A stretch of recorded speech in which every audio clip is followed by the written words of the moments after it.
वैष्णवीला मृत्यूच्या दिवशी मारहाण झाल्याचं समोर आलंय।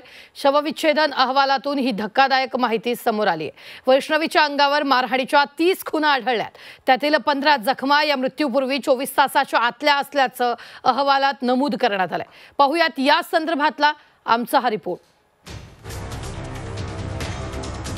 वैष्णवीच्या अंगावर मारहाणीच्या 30 खुणा। मृत्यूपूर्वीही वैष्णवीला जबर मारहाण। शवविच्छेदन अहवालातून धक्कादायक माहिती समोर। वैष्णवी हगवणीचा शवविच्छेदन अहवाल समोर आला। या अहवालातून धक्कादायक माहिती समोर आली आहे। 16 मे रोजी वैष्णवीनं हगवणे कुटुंबाच्या छळाला कंटाळून आपलं जीवन संपवलं होतं।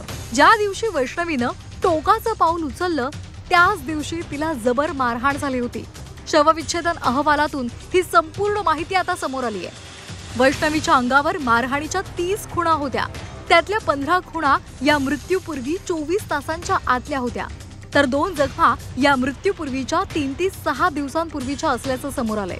ज्या दिवशी वैष्णवीनं आत्महत्या केली त्या दिवशी तिला मारहाण झाल्याचं सुद्धा समोर आलंय। वैष्णवीला मारहाण आणि तिचा छळ केल्या प्रकरणामध्ये संपूर्ण हगवणे कुटुंब हे गजाआड आहे। 28 मे पर्यंत हगवणे कुटुंबाला पोलीस कोठडी दिली आहे। शवविच्छेदन अहवालातल्या माहितीच्या चौकशीसाठी पोलिसांनी हगवणे कुटुंबाची पोलीस कोठडी मागितली होती। याच्यात 3 आरोपी आपण 17 तारखेला अटक केलेले होते। त्यांना पहिल्यांदा कोर्टात हजर केल्यानंतर 21 तारखेपर्यंत पोलीस कस्टडी होती। 21 तारखेला वाढवून घेऊन पुन्हा ती 26 तारखेपर्यंत मिळाली होती। काल रोजी पुन्हा या मैताच्या पीएम नोट्स प्राप्त झालेल्या आहेत आणि त्याच्या शरीरावर असणाऱ्या जखमा ज्या आहेत ह्या 24 तासापूर्वीच्या अगोदरच्या ज्या काही जखमा आहेत त्या अनुषंगाने तपास करण्यासाठी काल पोलीस कस्टडी मागितली। न्यायालयाने त्यांना 28 तारखेपर्यंत पोलीस कस्टडी दिली। वैष्णवीच्या मृत्यू प्रकरणानंतर संपूर्ण महाराष्ट्रातून संताप व्यक्त होतोय। वैष्णवीच्या वडिलांनी मुलीच्या सुखी संसारासाठी हगवणे कुटुंबानं जे मागितलं ते सर्व दिलं, तरीही हगवणे कुटुंबानं वैष्णवीचा छळ केला। त्यामुळे हगवणे कुटुंबावर कठोर कारवाई व्हावी अशी मागणी कसपटे कुटुंबानं केली आहे। तिला मारलंच गेलेलं आहे।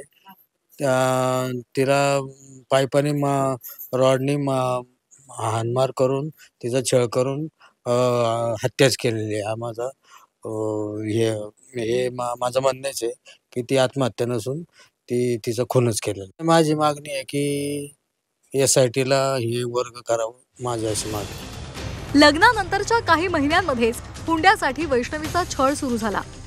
जोपर्यंत वैष्णवीनं आपलं जीवन संपवलं नाही तोपर्यंत हगवणे कुटुंबानं तिचा छळ सुरूच ठेवला होता। शवविच्छेदन अहवालातून सुद्धा हेच सत्य समोर आलंय। त्यामुळे हगवणे कुटुंबावर कठोर कारवाई व्हावी हीच मागणी केली जाते। कैलासपुरी, झी 24 तास, पुणे।